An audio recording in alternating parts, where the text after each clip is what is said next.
Hi everyone, happy Friday and happy Mardi Gras from here in Louisiana. As you can see, I have a desk full of goodness to share with you today. What we're going to be focusing on are the blending brushes. In the annual catalog, this catalog here, we have these standard size brushes and they are sold 3 to a pack. And then recently released here in our mini catalog, we have mini brushes. And I'm going to showcase both of them for you. But if you go to page 67 in this mini catalog, you are going to see the mini blending brushes as well as a storage item for you. I don't use this storage item. I'll show you what I use while I'm talking you through tips and things like that. So if you've ever used blending brushes, go ahead and say I've tried them below, and if you haven't, just say I never have. But let's just jump right in because like I said, I have all kinds of goodness for you. So let's first talk a little bit about storage of your blending brushes. I personally just use a little tin for my larger ones, and then I have this little kind of old glass vase I got at a flea market that I'm using for the mini ones. Of course, I've seen people that have wood boxes that have slots cut in them. You see the one for Stampin' Up. If you follow me for any length of time, one of the things that you're going to learn is I love to repurpose and I love to keep things simple, and I like to save my money for things like stamps, bundles, other types of fun tools and things like that, if that makes sense. So I like to kind of keep things super simple. In addition, for me, the difference between the Stampin' Up storage system and this system here was the Stampin' Up storage system holds 9 brushes, whereas you can already see that I have a whole lot here and the footprint is just about the same. So I'm also kind of about space as well and staying organized that way. So then another question we get is, do I need one blending brush for every single color? Absolutely not. Can you? Absolutely. I'm not going to stop you from owning 20, 30, 40, 50, even 100 brushes. But do you need to? No. Here's what I've done for my system is I have several of them and I have them labeled blues, pinks. Here I have reds, pinks, yellows, greens. So I just have them labeled kind of in a general. I do have one for pastels. I have one that I use for just water, and you'll see some techniques next week. And I have one that's browns and grays. I have one that's for black. So you kind of get the idea. Now, they're going to look stained as you start to use them. So let's talk next about cleaning them. So when I'm working with blues, I can simply just on a scrap piece of paper, just really rub this good, pressing down on it a little bit to get rid of the last color that I was working with. You can see that, okay? And then I can move on to another shade of blue, especially if I'm going from light to dark. It's a little harder going from dark to light. The other thing that I can do is I can take this and I can run it under water until it runs clean. And then I just kind of give it a swish on a towel and then I let it dry, okay? So plain water till it runs clear. Again, it will look stained, which is another reason why I like having mine just labeled blues. And nothing fancy again, guys. I'm not the fancy demonstrator, okay? So I just have it written with a Sharpie right here on the handle. So that's one way. Another way that you could clean them is just grab some water and you can swish around inside. Now this one's kind of fun, and this was an idea that I just recently came across and I'm absolutely loving. So we're just gonna do that, and then on a piece of paper, look at that, I can get some more ink out and I can have another background as I'm cleaning my stamp or my brushes. So just another fun idea for you. As you're working with this, let's put this one aside and we're not gonna use this one anymore, so you can just see I've got that one all wet. So we're gonna set that aside. As you're working with your blending brushes, we're gonna be using a clear block for a minute and another way to kind of clean your block as you go, so you're gonna see that. So I wanna jump right into the different techniques that we have to work with, and I've just got them all right here beside me, so just hang tight here for just a second. And we're gonna bring them all in, and I'm gonna show you a sample first. And then we're going to grab a piece of cardstock. And a lot of times you'll see a stamped card and it'll have a really pretty soft image behind it. That is absolutely a great way to be using the Stampin' Blend or Stampin' brushes. Oh my goodness. All these SBs, right? Stampin' Blend, Stampin' brushes. So we're going to start first by just showing you how to put that soft background behind stamped images. So with your brush, you can either go in a circle or you can tap it. But let me back up for a second. Your blending brushes are going to work much better for you when you have a well-inked pad. Celebration is in full swing, and it's a great time to add those re-inkers if you don't have a re-inker for all of your Stampin' Up! Pads. But the better inked your pad is, the better ink card coverage that you're going to get. So you're going to swirl like this. And then on a clear brush, you can go ahead and just kind of rub off just a little extra. And then we're just going to start in a swirly motion, and you start light. And then you can just kind of start to press down on it a little bit to darken that image up. And you can see where you're just going to get that soft image. Here, I used Mossy Meadow on Seafoam, and then I embossed over it. Just that soft image that you want behind. Other times you're going to have, for example, with this card here, I used Calypso Coral, not Calypso Coral. Oh my gosh, Janet, so sorry. I used Blushing Bride along with Petal Pink, but I have Blushing Bride on here right behind my sweet little owl, okay? So you've got just that, and then you're going to be able to add something behind it. So if I had a stamped image, I could put that over top, and then I would have a little bit of color right behind it. But it doesn't, as you saw here, have to always be on cardstock, okay, solid or white.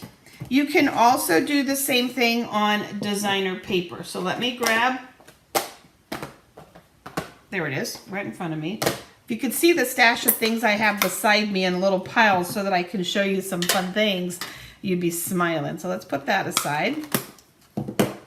And we're just going to rub this around. We're just going to start to add. And it's easier to start light and then add more ink. Well, let's get a little off because I don't want a big blob. And I have the ginkgo flowers already embossed in white.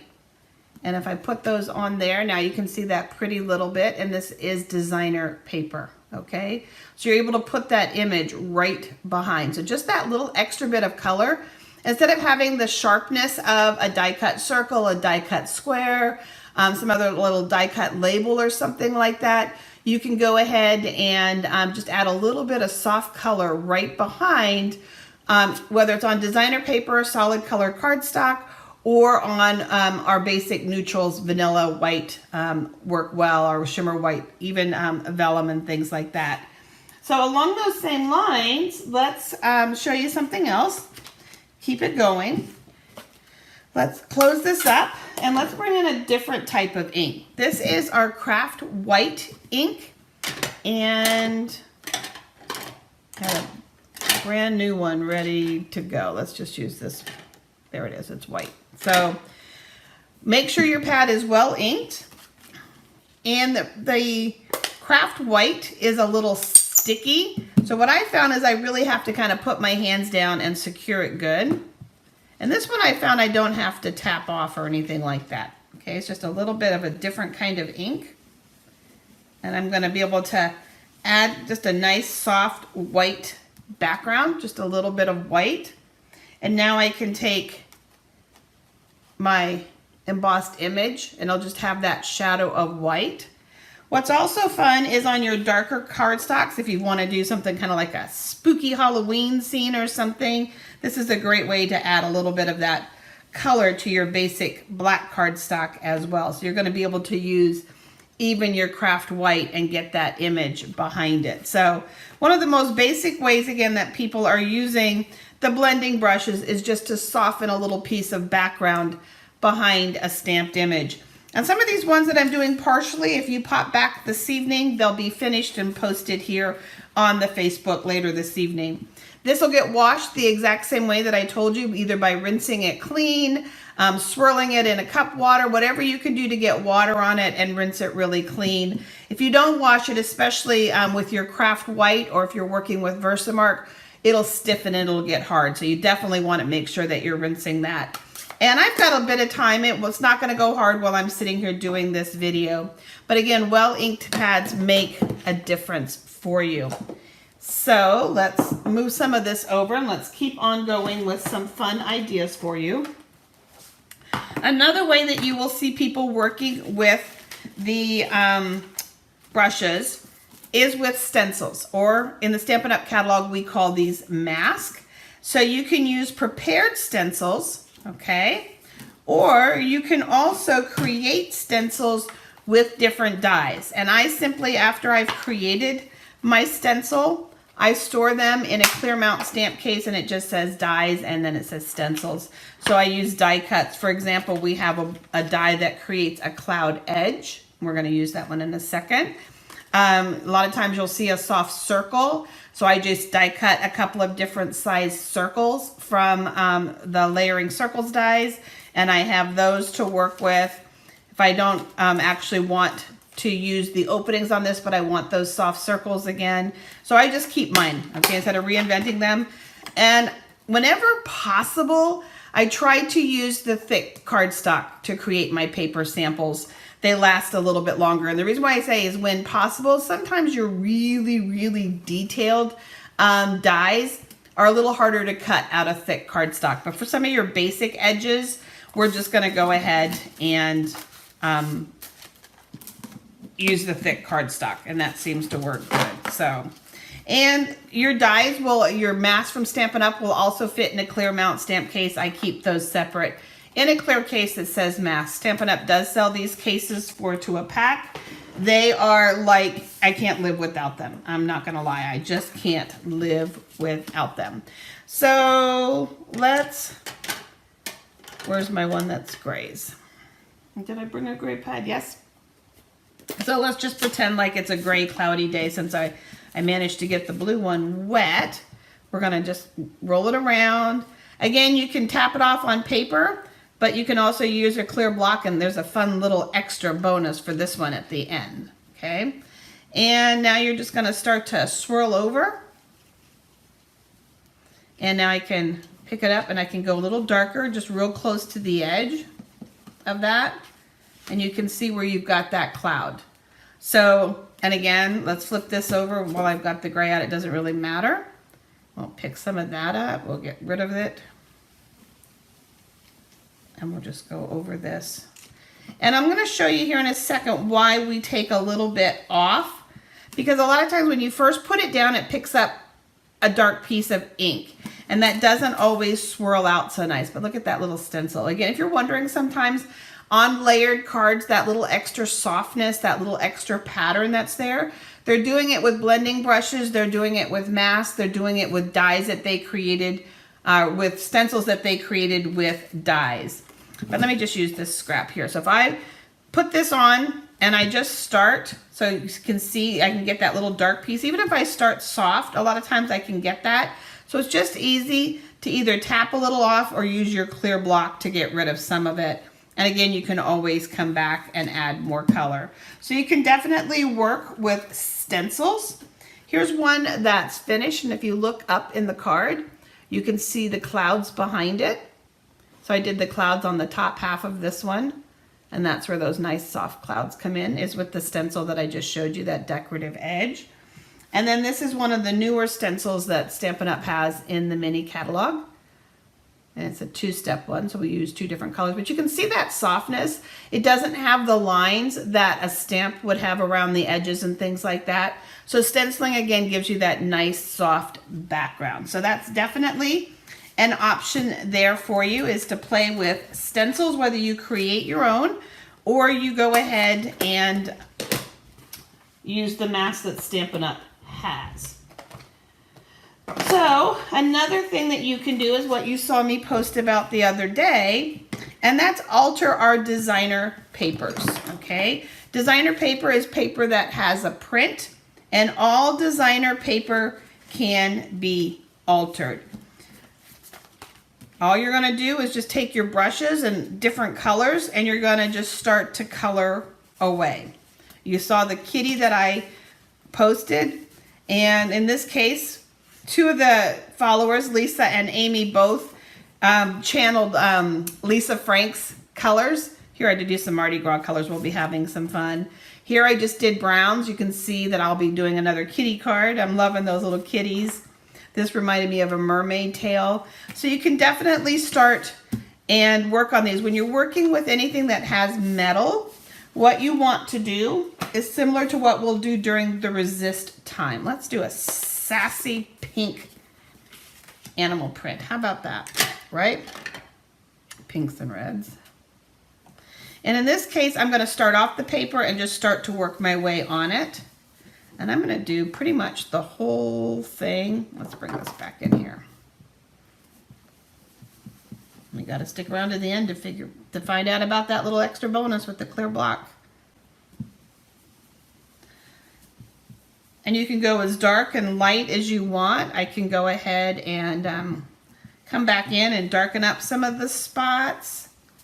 But you're going to be able to alter that and have a whole lot of fun with that. I can keep part of it light if I wanted to, so it has kind of that torn edge look to it by doing something like that. You could variegate it. I mean, there's lots of possibilities. But once you're done with the color and you're happy with the way it is, you're going to just take a tissue, and the metal part resists. The metallic part of the paper resists the ink. So I'm just going to brush off from the metallic part, and then I'm ready to use this piece of paper. So we're gonna have some fun with the pink cat. But while I have the pink out, you can also just start to, if you wanna kind of darken the edges of your paper, you can just kind of work the edges. So maybe you want it to look aged. So you're gonna take a little bit of your crumb cake or Sahara sand or soft suede and age the edges of your paper.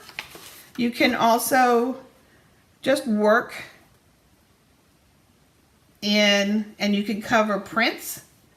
So we're going to cover prints, and you can just cover designer paper that has a print to it, all one color, just to change it all up so that you have a pretty crumb cake with melon mambo print. Or you can go ahead and mix a whole bunch of colors in that you're going to see me do here now in just a second, which is going to highlight some of the benefits of the smaller brushes. Like, why would I want two sizes? Well, this one's going to be a lot harder to get, for example, right in the center of that flower. Whereas if I have this little brush, let's go in. And now I can be much more precise with the smaller brush. So I can add just a little bit where I want it to be. And just like that. And now that I've got the yellow in, I want to keep going, and I want it to have, let's do this color just because it's here and it's something different to work with. Can you see the sparkles on that pad? When you start to glitter, man, it ends up everywhere. And now I can go around that. So the littler ones are going to allow you to do multicolor blending that much easier than we were able to do before. You don't even have to do any masking, but look how pretty that is. Okay, altering that paper without having to use your blends, without having to use your watercolor pencils or anything like that. It's just a very, very soft look, and it just brushes on really, really nice. So altering your designer paper is definitely a fun option for you as well when you're working with your cards. And here's an example of the zebra print. We did purples and today's planned party, and in reality in New Orleans right now during Mardi Gras, today's plan should say parade, so I think I need to redo this card. But we've got our sweet little kitty just kind of hanging out ready to party. So again, that altering with the colors on the designer paper is a great thing to be doing. So let's keep going. Let's look at another technique. And in this case, what we want to talk about is we want to talk about just creating a real simple, what's called ombre background. And actually, I want to back up for 1 second, guys. This piece of paper is laying here. This is our printed vellum. Can you see that? Okay.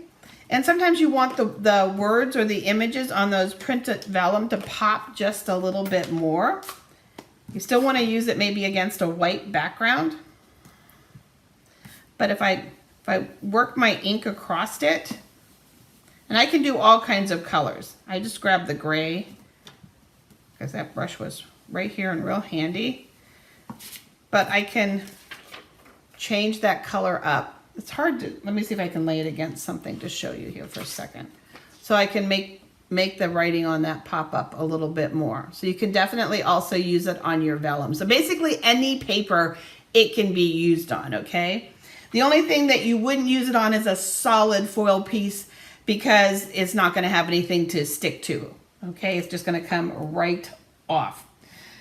So let's do a little bit of blending or ombre type effect, multicolors across the whole background. So we're going to grab our yellows, we're going to grab our greens, and I have one that is light blues. I should have had them laid all out so they're not making tons of noise for you, but we've got them all. Okay, so let's open them up.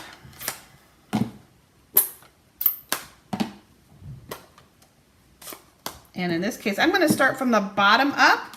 You can start from the top down. Just depends on what it is that you're trying to accomplish. And it doesn't matter where I put it at this point. I was just showing you that other technique. So I'm just going to kind of start with a little bit of the green on the bottom.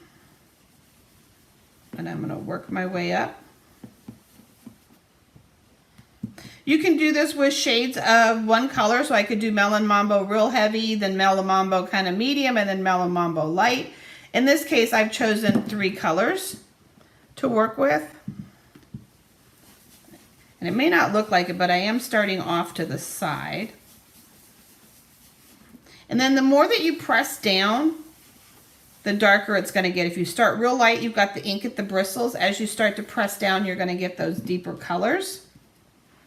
And then let's get our Coastal Cabana. It's just easier to do this than cross over myself.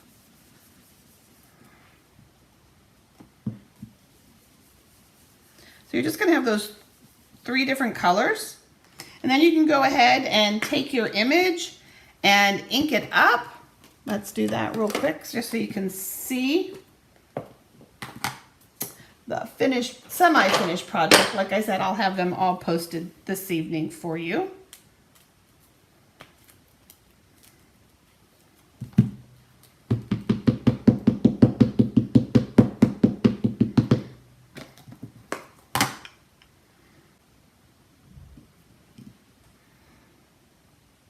And then I'll go ahead and die cut it.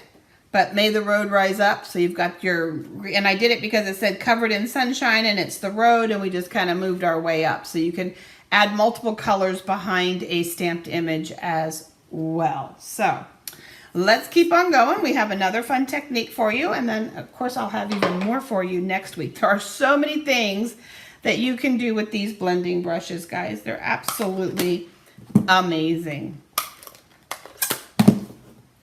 And so I have in front of me 2 pieces of paper that have been embossed. This one with white embossing and this one with gold embossing. Either one works. I just chose to go this route because that's what I wanted to do. And they're both on designer paper, again showing you that you can alter those designer papers in a lot of fun ways. So let's pick this Melon Mambo back up again. And I'm just going to start to work over top of this greeting. And I will tell you the darker colors make your images pop more when you're doing this resist technique than the pastels do. You're going to get a little bit more wow and bang for your buck with your brights and your neutrals and things like that. And then you're just going to take your tissues, you're going to clean it off real good, and you're going to have color behind your greeting. So much love for you. And then you'll be able to do that. Just to show you another one, this was done with white embossing and navy, kind of keeping it more masculine instead of making it a really foofy kind of glittery Valentine. We have So Much Love for You this way. And then looking here at this So Much Love for You, let's pick a different color just because we have it. Who else loves Coastal Cabana? Oh my gosh, it's one of my go-to colors. I love it. Coastal Cabana and Bermuda Bay. I love those colors.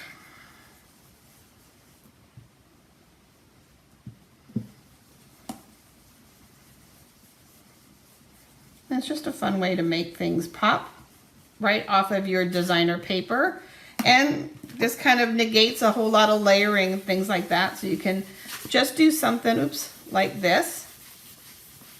And then you're gonna have that greeting just kind of pop off the paper. And you need to play a little bit with colors. Obviously this one doesn't pop as much, but we're gonna work it just a little bit more and make it a little darker pink so that there's more contrast. But you can see the difference here in the three of them. So embossing in different colors on the cardstock, I could have chosen black. On this one, instead of white, we've got gold, silver, we've got copper. Again, because it's embossed, it's shiny now like our shiny papers, our foiled papers, and the ink isn't gonna stick to that. Now it may stain a little bit as you see on here, depending on the color that you're working with, but you're still gonna get that wow and that pop. And speaking of that, that is how we did this one right here. So it was embossed in white in the corner. And then we went ahead and just sponged over top. We could have done it the other way. You could have sponged first and then embossed over top. It can be done either way. There's no right or wrong way. We could have done it like the very first cards with a little bit of color behind and then embossing over top, or emboss first and then add your color. Sometimes it just depends. Like in this case, I knew I was die cutting the little bird out, so a little owl out, so I knew I could cut it out and then kind of lay it on the paper to decide how big I wanted my background. But sometimes you're not sure how big that finished background is going to be, and so you may want to emboss first and then start to add that little bit of shading. So it can go either way for you. And speaking of that, let's pull this one in here for a second. Now this is going to give us a chance to highlight. I'm going to keep this out. I have Bermuda Bay and I have Old Olive. Definitely a beautiful color combination. Give us a chance to highlight our sweet little blending brushes. And I have blues for this one. Okay, so can you see what it is? It's the thistle. And I think thistles are beautiful. I know some people consider them weeds, but I think they're beautiful personally. So you know what? I'm going to start at the bottom. And let's start first with our Old Olive. And we're just gonna go over this. And I'm not trying to be neat or fancy with this one because I am purposely going to die cut it. So that is one of the benefits sometimes of having one that has a matching die, is that you get to color outside the lines and really just not stress over it, if that makes sense. So we're just gonna come in here and I can go over it a few more times, but look at that just pop.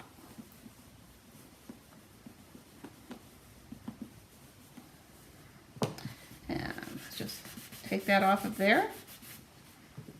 And let's take our blues.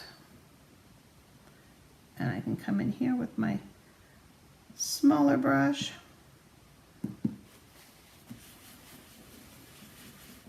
And let's do our, I can still, well, what the heck, I already have this in my hand. We'll just use this for light blues. We'll just label it. So I'm gonna have all of these beautiful colors. And then when I die cut it, I'm gonna end up with a variation of this card here. That's how I created the thistle for this card here. But in this case, I used our Gorgeous Grape and our Highland Heather, and I used Pear Pizzazz on this card. So that concept, but you can see where it was die cut and raised up. And that's exactly how that was done. So having those die cut images is going to give you a chance to be a little messier, but really getting that really cool, sharp image. So Again, we'll be cutting that out and we'll be finishing that project. And then as promised, I told you I'd tell you a little bit about this clear block and what's kind of fun about this clear block that I've been working with.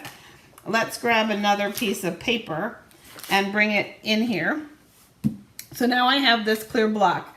We're gonna take and just spritz it. I don't have my spritzer handy, but we're just gonna sprinkle it with a little bit of water and you'll have it. You can stamp it down on your paper now, and you have that extra bonus of a fun background by cleaning your brushes on here. The other thing, by cleaning your brushes on here, you could actually go back in and pick up some ink from here instead of constantly going to your pad. When I put it on paper, it's soaked into the paper. I can't pick any color up. If you're cleaning your brush off on here as you're working, you can always come back here. Think of it as a palette and using it as a palette. So lots and lots of possibilities, guys. So as a quick review for you, let's clean off our table. It looks a little crazy. How many of your craft desks end up looking like this after a crafting session, right? So you can create a pop of color behind your images like this. We can go ahead and we can emboss resist, and color behind, or this could have been done the exact same way. We can alter our designer papers. In this case, the zebra print, the silver zebra print was altered with gorgeous grape, and we used Mardi Gras colors for that. We can use stencils on our projects. So here in this case, we used a mask, and in this case, we used a die to create a paper stencil of the cloud, since we have a cloud edge die. And then of course we can do emboss resist, where you're going to stamp and emboss in white and do the resist. In this case, it's an image that die cuts, and then this is just a larger image direct to the paper. So lots and lots of possibilities with these blending brushes, guys. Big shout out to all of you who earned the sampling of the blending brushes during our launch event, January 5th through the 9th. You're gonna love your happy mail next week as they start arriving. And make sure that you like and follow me and come back next week, because actually there is more. There is part 2, because there is that many fun things. These things are so versatile, and I am passionate about value added. Finding tools in my stamp room that I can use lots and lots of different ways. Tools that only can be used one way are kind of hard for me to invest in, because it's like, oh, I can only use them one time. You know what I mean? Like, it's got to be used the same way over and over again. So I love when I can use things multiple different ways, making these little things earn their keep in my studio. So I will see you guys. Actually, I'll see you Sunday night for part 3 of our Celebration Sundays, and then next Friday at 2 p.m. for part 2 of these. And then check back tonight for the finished samples of the ones that I kind of did partially during the video. They'll be posted at 8 p.m. tonight. Thanks, guys.